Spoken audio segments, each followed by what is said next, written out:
2 litre দুধ জাল দিয়ে নিয়ে গ্যাসের ফ্লেমটাকে বন্ধ করে 5 মিনিট দুধটাকে ঠান্ডা করে নিতে হবে।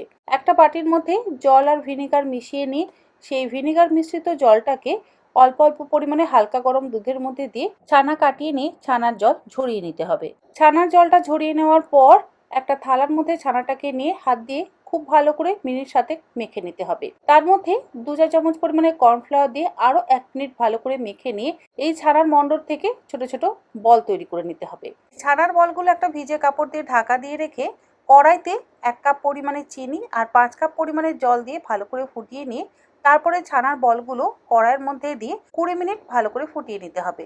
20 মিনিট পর ঠান্ডা জলের মধ্যে রসগোল্লাগুলোকে 2 ঘন্টা রেখে দিতে হবে।